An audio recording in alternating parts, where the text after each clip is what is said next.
Hi, everyone.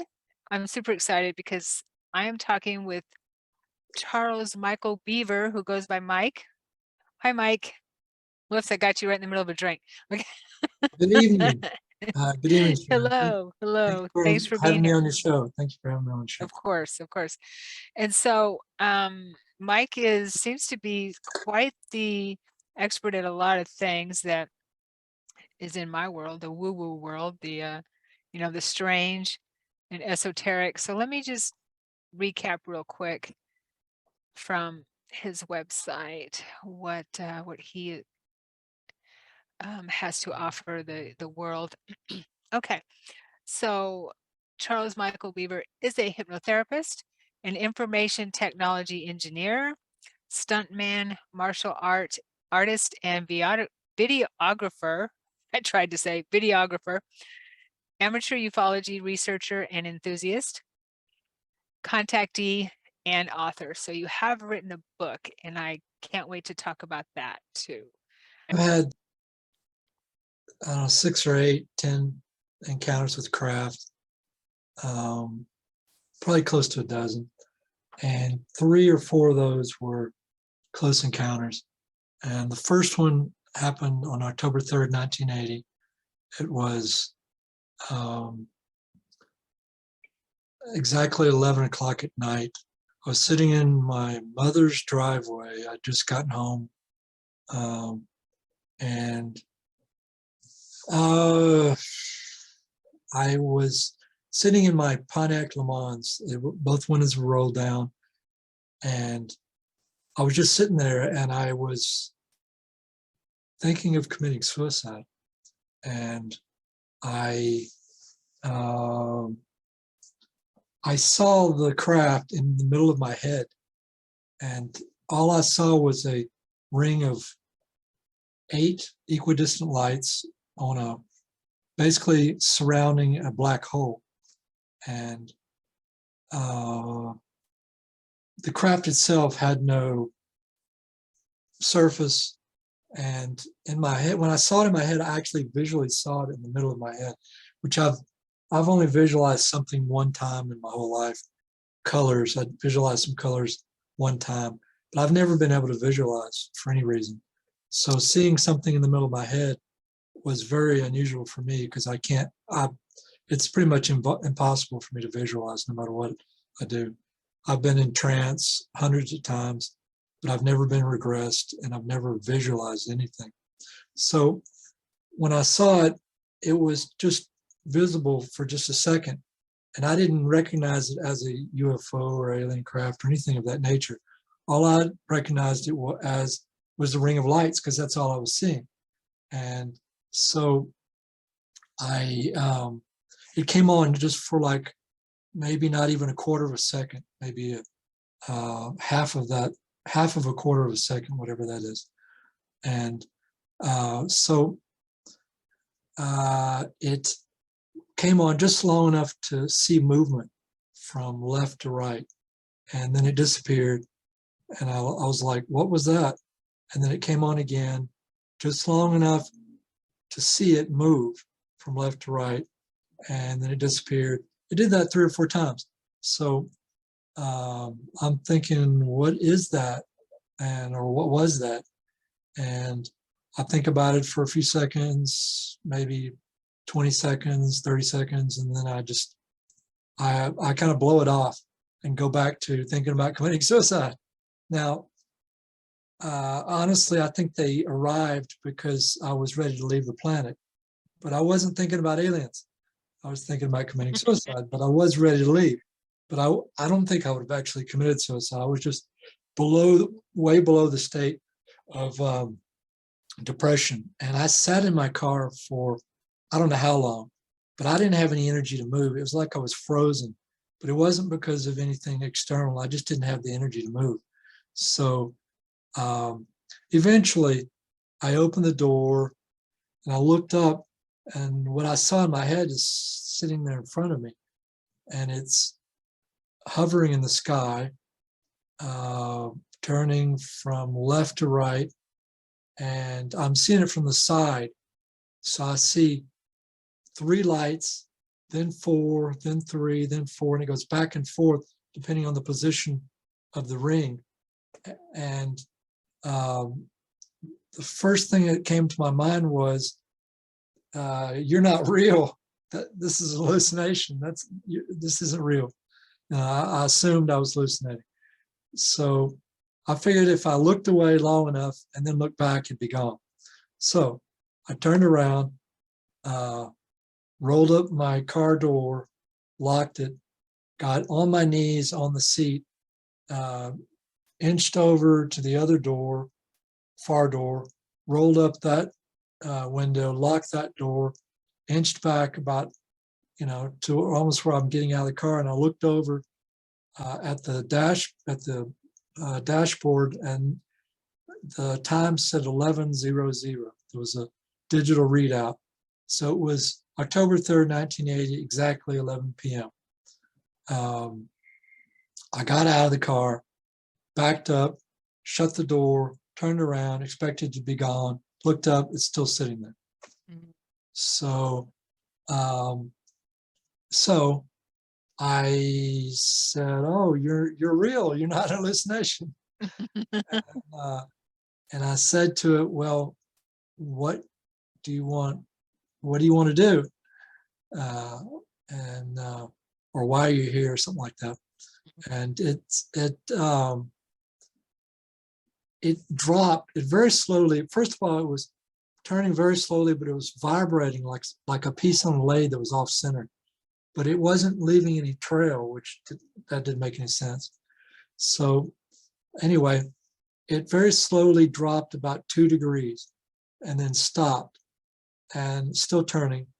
And then as it's dropping, I'm thinking, oh, you're going to land. It stops about 2 degrees below its original position, still turning, and hovers there for a second or two, and then it rises very slowly, twice as high as it had dropped, and then stopped at that height. It's like 2 degrees above where it started, and then stayed there for a second or two, and then moved back down to its original position. So I thought, well, you're going to land, and then you're going to leave, because when it's dropping, I'm thinking it's going to land. And then when it's rising up, I'm thinking it's going to go away. And then I put the two together and I go, oh, you're going to land and then leave. And I go, oh, you want to take me with you? I kind of jumped from those two pieces to that third, concept. So I said, okay, I'm ready to go. Let's go. And so I didn't even hesitate. And so I wasn't really happy with being here. So I was ready. So, and I think that's why they came. So anyway, I said, what do we do next? How do we do this? And so what it did was it moved without changing the angle of the craft. It moved up at a 45-degree angle to my right. And it moved up about, I don't know how high, but it moved up just a little ways at a 45-degree angle. And it's like it hit a ceiling. And then it, without any type of transition like a normal aircraft would go, at the same 45-degree angle, it started going down. And so it was a sharp transition from its height to starting to go down again. And that it goes down at a 45-degree angle, and it gets to the same a particular low point, and then instantly starts going back up at a 45-degree angle. And it makes this sawtooth motion very, very slowly from its original position until it's way out over this field to my right. And that's, since I'm facing south, it went out west over this field at a sawtooth. And this sawtooth, by the way, and what it did, it stopped when it got way out there, and then it reversed that sawtooth motion and came all the way back in front of me. Now it took a long time for it to go all the way out there and all the way back. slow as it was moving. And so when it got back in front of me, I realized, oh, you want to go out in the field. You want me to go out in the field. So, but I don't want to skip over any parts, because you could have taken a ruler and drawn a line across the top edge of all these points where it went up to, and you could have drawn another ruler line across the bottom of all the places where it went down to, and you could have drawn a straight line all the way across out into that field, 2 lines, and it never went a degree below that same level or above that same level. It was exactly, went to the same height and the same depth, all the way out there and all the way back. And then, so I came to the conclusion it wanted to go, it wanted to take me with it. So I was ready. So, okay, let's go. So I started walking very slowly. I walked down my mother's driveway. This street is called Colony Court, by the way. So I walked down the center of the street, and I didn't want it to gain any power over me, so to speak. So I would look at it, and then I would look away, and I would look back at it, and I'd look away, and it paralleled with me exactly in basically the same position as it originally was. Look back up at it that final time while I'm still on that Colony Court. Instead of being beside me, it's more above me, and I'm looking at it from underneath, and I can see the whole ring of lights, and I can almost count them. It's moving slow enough where I can almost count the lights. It's 8 lights equidistant from each other. They're all white, but they're not pure white. They're like, I don't know what, they got colors in them or something, but it's mostly white.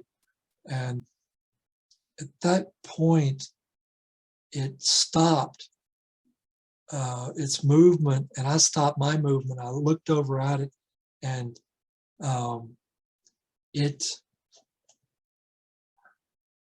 what it did was it dropped. It wasn't vibrating at this point, if I remember correctly. It was no longer vibrating, still spinning very slowly from left to right, and it drops its front relative to me, and it lifts its back at the same time. So if you took a line and you drew it horizontally across the center of the craft, basically it was pivoting on that line, dropping the front half of the craft and lifting the back at the same time. And it's still spinning. And so what it looked like was a figure 8, a moving figure 8, the infinity sign.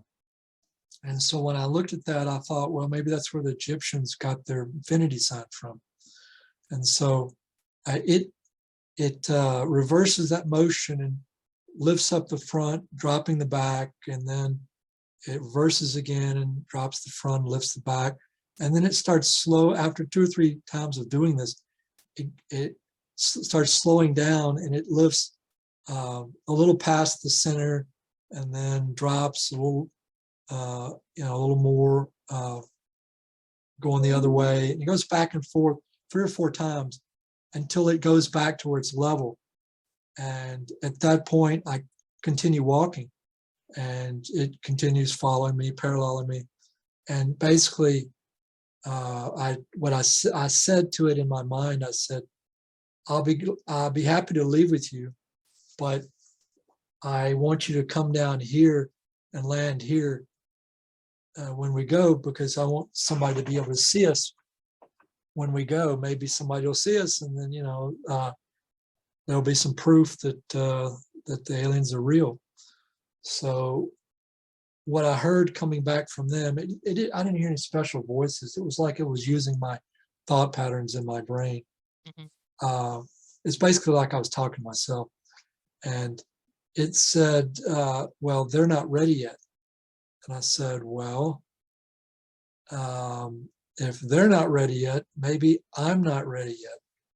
And in response to that,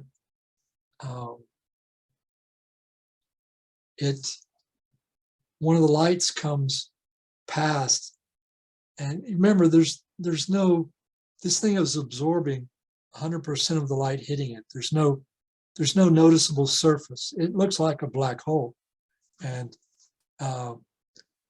but I can see this light go past the side of the craft, and the light is dark. It's turned off, but the craft itself is totally dark.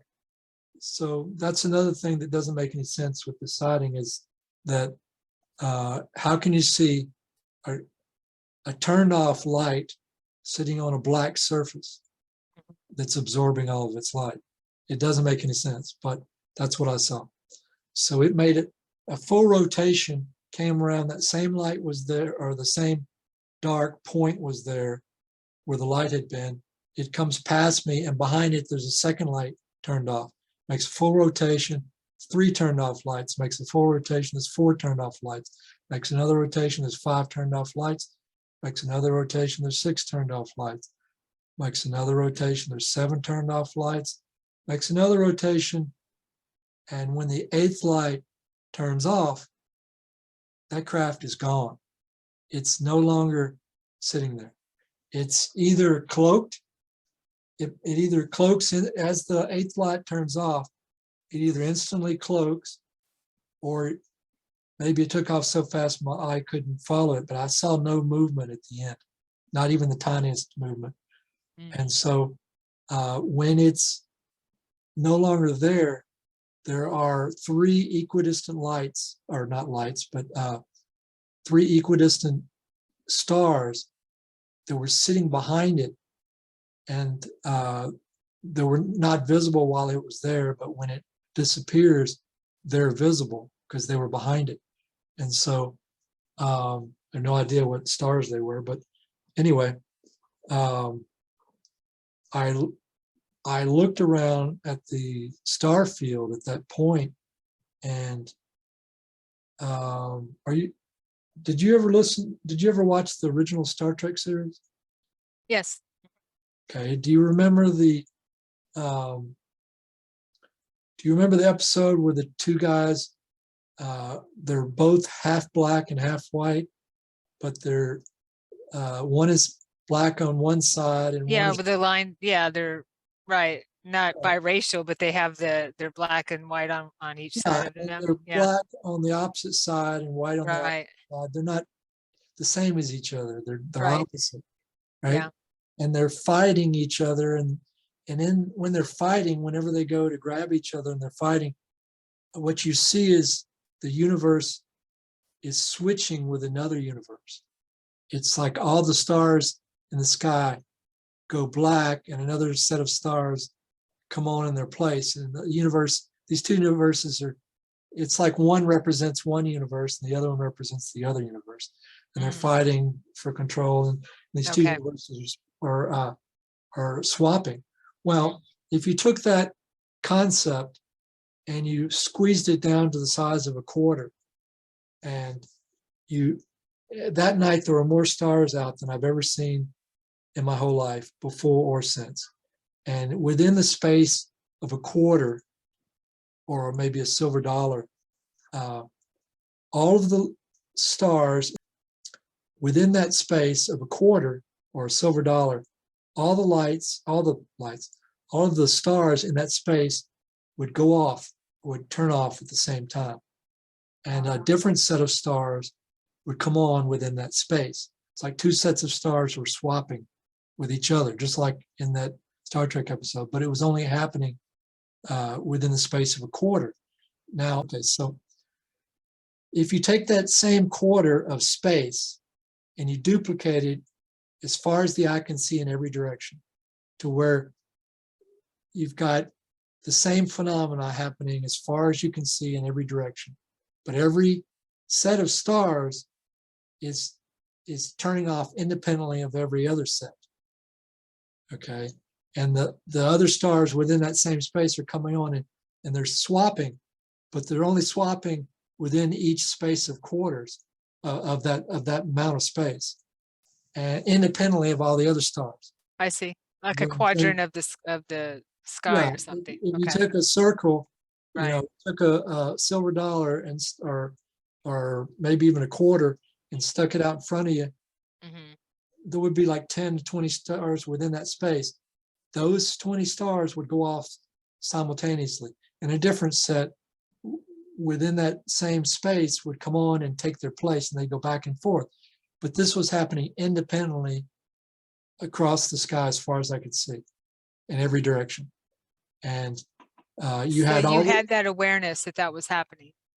well, it was not, this wasn't a psychic awareness. This was just something I was seeing. No, I don't. Okay, but you could see that the stars were blanking out, and that there was other stars appearing, taking their place. That's what you're Right, saying, and you could right. tell that was I'm, going on. Okay, but the point I'm trying to make is that was each little space was independent of every other space. It wasn't a blank. gotcha.